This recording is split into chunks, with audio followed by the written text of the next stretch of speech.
l'idée d'organiser le symposium sur les logiques et la portée des modèles économiques, éclairage sur le cas du Maroc, nous a été inspiré suite au discours royal du 13 octobre 2017, qui a relevé les limites du modèle actuel et qui a appelé les différentes instances gouvernementales, parlementaires ou d'autres instances qui se sont concernées d'ouvrir un débat pour aller vers un modèle beaucoup plus en adéquation avec les contraintes et les défis de notre société telle qu'elle est aujourd'hui et telle qu'elle sera demain. En tant qu'université, nous nous sommes sentis concernés de par notre position comme cadre de réflexion, de discussion, et nous avons aussitôt pris l'initiative de monter ce symposium dont la préparation nous a pris 3-4 mois et qui a été honoré par le haut patronat de Sa Majesté le roi Mohamed VI, que Dieu le glorifie, ce qui a donné notre empreinte à ce symposium et qui a élevé notre responsabilité et notre engagement.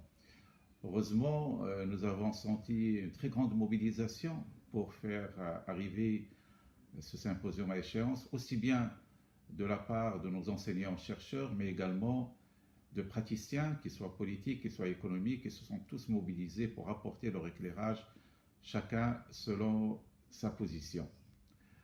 Le symposium est à sa 2e journée, mais d'ores et déjà, nous avons relevé un certain nombre de réflexions, de propositions qui vont aller dans le sens d'aider à la réflexion autour d'un projet en phase avec nos perspectives, nos réalités.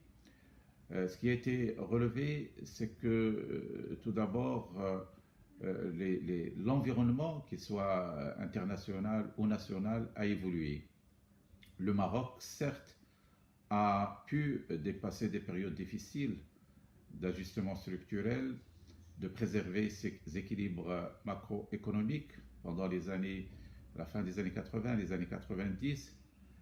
Et aujourd'hui, le Maroc, sur ce plan-là, est considéré comme un bon élève parce qu'il respecte les grandeurs de l'équilibre macroéconomique en termes de déficit de balance de paiement, en termes de réserve de change, en termes de maîtrise de l'inflation.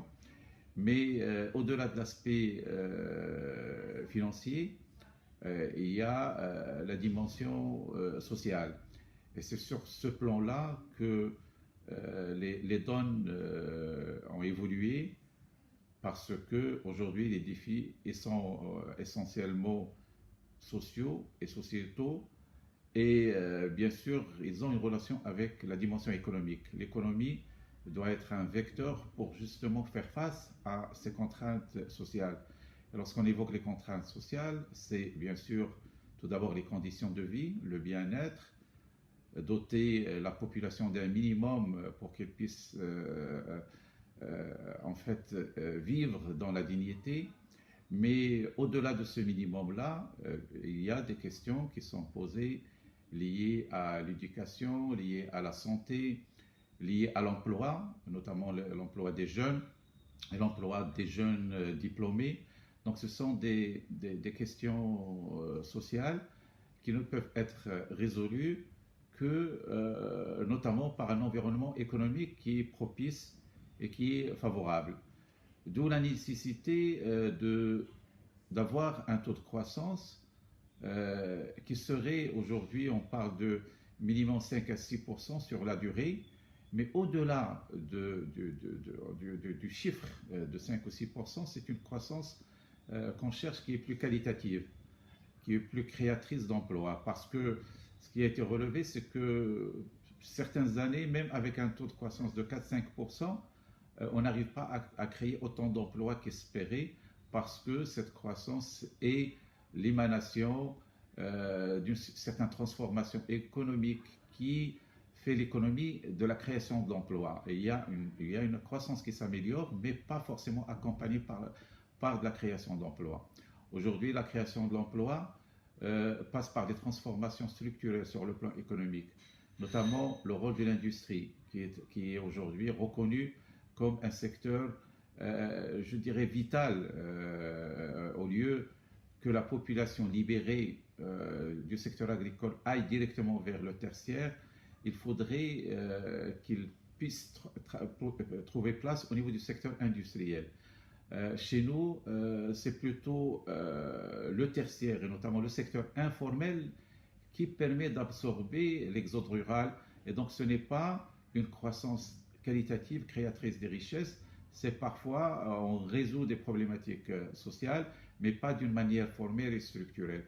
Et donc tout cela passe par un assainissement de l'environnement économique, par l'encouragement de l'investissement, par le renforcement du secteur de l'industrie, par la création de plus de richesses en encourageant l'esprit entrepreneurial.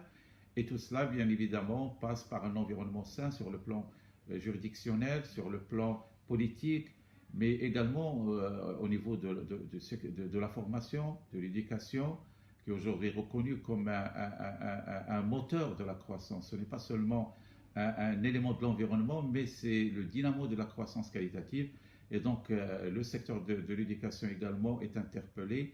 Donc, tout cela a été passé en revue par les différents ateliers pour arriver à certaines conclusions que nous allons consolider, que nous allons structurer dans un rapport que nous allons diffuser aux parties concernées pour qu'on puisse être une force de proposition et un acteur actif dans ce débat, dans cette dynamique que connaît notre pays sous les orientations du souverain Sa Majesté, que Dieu le glorifie.